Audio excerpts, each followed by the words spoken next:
Baron Trump's Marvelous Underground Journey, Chapter 10, A Brief Account of My Conversations with Dr. Nebulosus, Sir Amber Opaque, and Lord Carnucor, who tell me many things that I never knew before, for which I was very grateful. Lord Bulger and I were more than pleased with our new friends, Dr.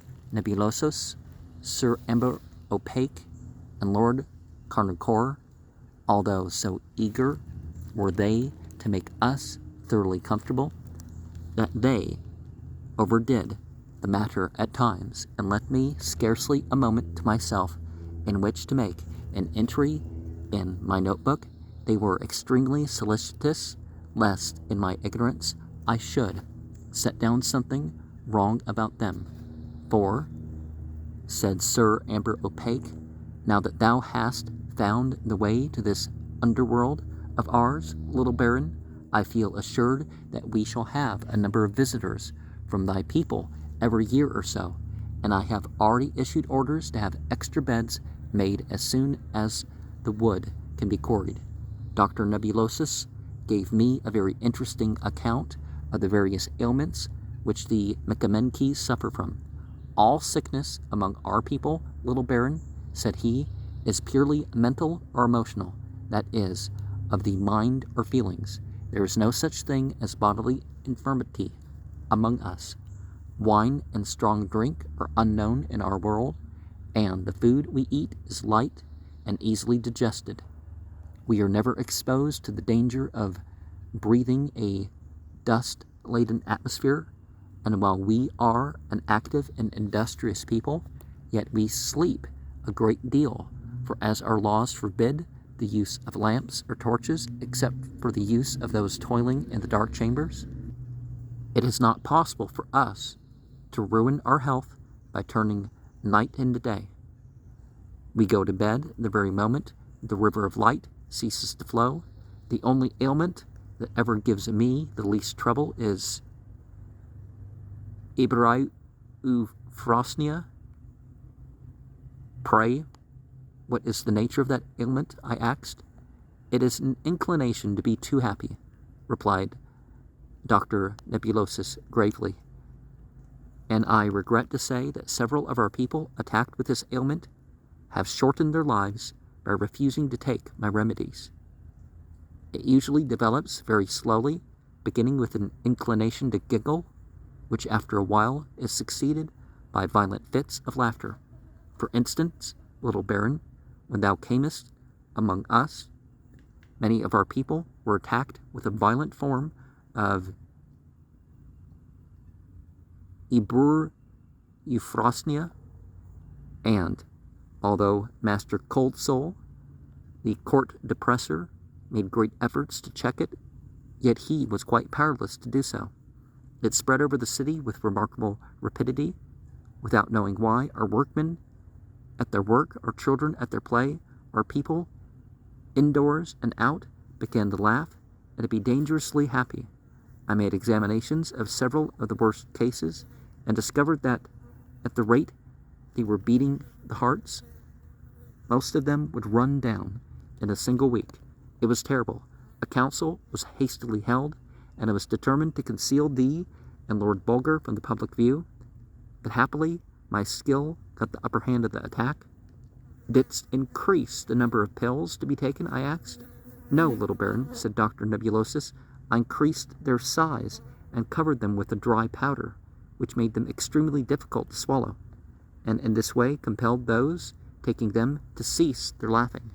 But there were a number of cases so violent that they could not be cured in this way. These I ordered to be strapped in at the waist with broad belts, and to have their mouths held pried open with wooden wedges.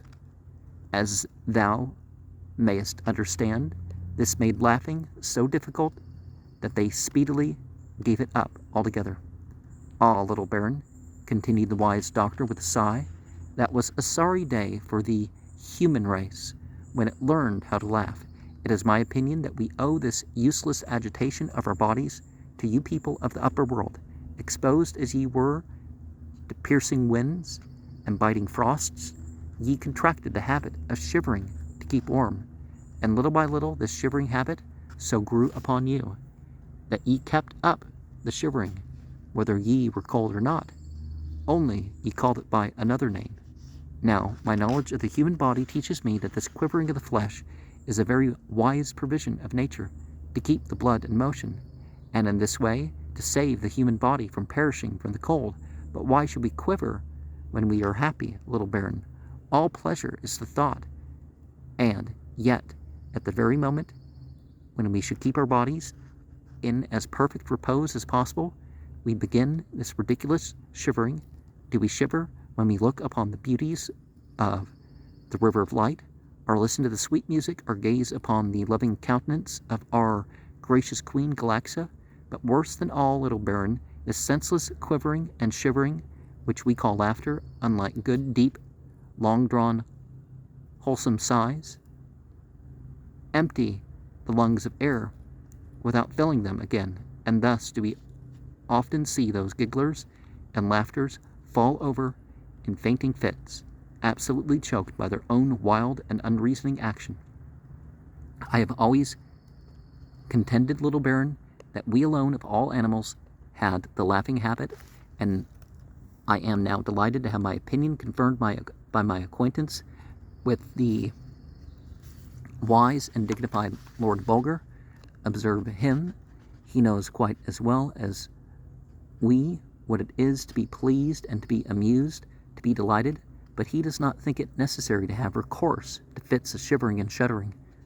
Through the brightened eye, true window of the soul, I can see how happy he is, I can measure his joy, I can take note of his contentment. I was delighted with this learned discourse of the gentle Dr. Nebulosus, and made notes of it, lest the points of his argument might escape my memory. The more pleased was I in that he proved my faithful Bulger to be so wisely constructed and regulated by nature. I made particular inquiry of my friends, Sir Emperor Opaque and Lord Connercore, as to whether Queen Galaxa ever had any trouble in governing her people. None whatsoever, was the answer. In many a long year has it only been necessary on 1 or 2 occasions to summon a Mekamenki before the magistrate and examine his heart under a strong light. The only punishment allowed by our laws is confinement for a shorter or longer time in one of the dark chambers. The severest sentence ever known to have been passed by one of our magistrates was 12 hours in length, but in all honesty we must admit, little baron, that falsehood and deception are unknown amongst us, for the simple reason that, being transparent, it is impossible for a Mekamenki to deceive a brother without being caught in the act. Therefore, why make the attempt? The very moment one of us begins to say one thing while he is thinking another, his eyes cloud up and betray him, just as the crystal clear weather glass clouds up at the approach of a storm in the upper world. But this, of course, little baron, is only true of our thoughts.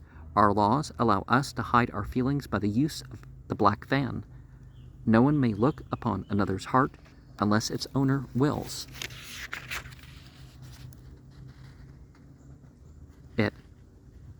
It is a very grave offense for one Mekamenki to look through another without that one's permission.